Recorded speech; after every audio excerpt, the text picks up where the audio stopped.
होली की आत्मा।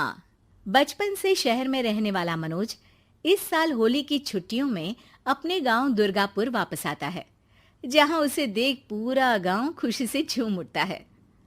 जब गया था तब इतना सा था और अब देखो कितना बड़ा हो गया है। हाँ सरपंच जी, जब मैं गया था तब आप भी बहुत जवान थे और अब देखो कितने बूढ़े हो गए हैं आप।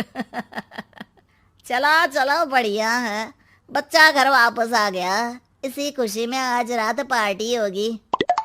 क्या बात है, गांव में भी पार्टियां होने लगी। वैसे अगर पार्टी की बात है तो आज क्यों सीधा होली पार्टी करते हैं।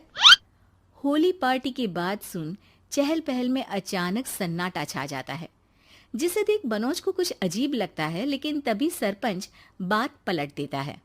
अब बहुत देर हो गई, चलो सब अपने घर चलो, पार्टी के बारे में कल सोचेंगे। मनोज भी मम्मी पापा के साथ घर आ जाता है, पर होली पार्टी और उस पर पूरे गांव की खामोशी वाली बात अभी तक उसके जहन से निकलती नहीं। पापा, होली पार्टी की बात पर सब चुप क्यों हो गए थे? अरे होगी उनकी कोई अपनी बात। मुझे गांव की पंचायत ही थोड़ी पता है। थक गया हूँ, चलो सो जाते हैं, कल बात करते हैं। पापा की बात मानते हुए मनोज भी सोने चला जाता है। आज तो छुपा लिया, लेकिन हफ्ते बाद जब होली का दिन आएगा तब इसे कैसे रोकोगे?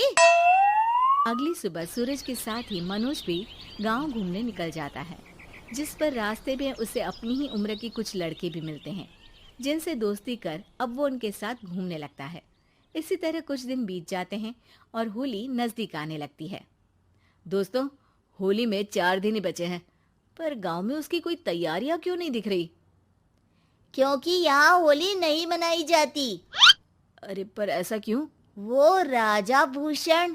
अरे तुम 4 दिन के लिए आए हो, क्या इतना सोच रहे हो? चलो कुछ खाने चलते हैं। इसी के साथ एक बार फिर होली की बात को टलते हुए देख मनोज को शक होने लगता है। वो घर पहुंचते ही इंटरनेट पर अपने गांव और राजा भूषण के बारे में जानकारी निकालने लगता है। क्या? मुझे आज तक ये नहीं पता था। ऐसा कैसे? किसी ने मुझे कुछ बताया क्यों नहीं? सारी जानकारी लेने के बाद मनोज गांव वालों या अपने मम्मी पापा से कुछ पूछे बिना खुद ही उसकी सच्चाई के बारे में छानबीन करने लगता है, जिसके चलते वो राजा भूषण की हवेली में पहुंचता है।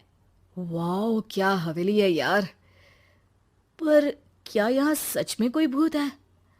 हेलो भूत जी, कोई है क्या? हम इस साल गांव में होली सेलिब्रेट कर रहे हैं, क्या आप उस पर थोड़ा इंटरव्यू देंगे?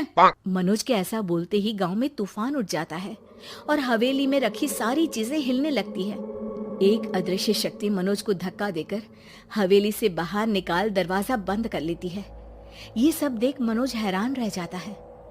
क्या अभी मुझे हवा ने धक्का देकर बाहर निकाल दिया?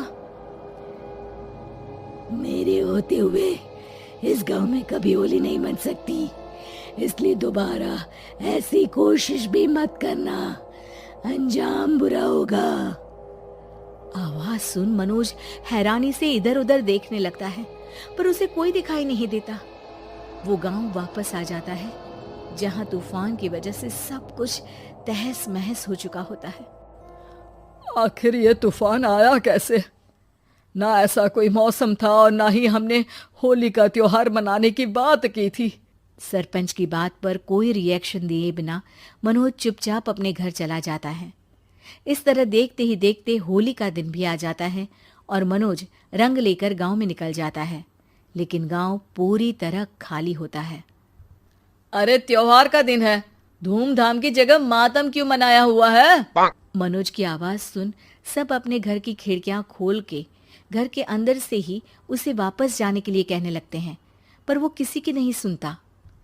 तुझे पहले भी समझाया था, अगर होली खेलने की कोशिश भी की तो अच्छा नहीं होगा। अरे बात मान लो बेटा, तुम्हें सच नहीं पता। मुझे सब पता है। सालों पहले इस राजा ने एक अंधविश्वास फैलाया और आप लोग आज तक उसे मानते आ रहे हो। अरे बेटा, जब तुम पैदा भी नहीं हुए थे उससे भी बहुत पहले से इस गांव पर होली का श्राप है। अगर गांव में होली का त्योहार मनाया जाता है तो प्रलय आना पक्की बात होती है। राजा भूषण इस सब में नहीं मानते थे और त्योहार मनाने लगे, जिसके चलते होली वाले ही दिन पहले उनके बेटे की और फिर उनकी मृत्यु हो गई। तभी से गांव की रक्षा के लिए उनकी आत्मा उस हवेली में रह रही है। सबकी बातें सुन मनोज उलझन में पड़ जाता है। सोचना भी मत मनोज, अगर तुमने इस परंपरा को तोड़ने की कोशिश भी की तो उसका परिणाम इस गांव और गांव के लोगों के लिए अच्छा नहीं होगा। मुझे भी यकीन नहीं हो रहा कि आप लोग एक बेतुकी बात को मानकर सालों से रंगों के त्योहार को मातम की तरह मनाते आ रहे हो। मनोज किसी की कोई बात ना मानते हुए पूरे गांव में रंग बिखेर देता है, जिसके तुरंत बाद वहां तूफान के साथ बिजलियां गरजने लगती है। अचानक मौसम में ऐसा बदलाव देख जहां मनोज कंफ्यूजन में आ जाता है, वहीं गांव वाले डर से सहम जाते हैं।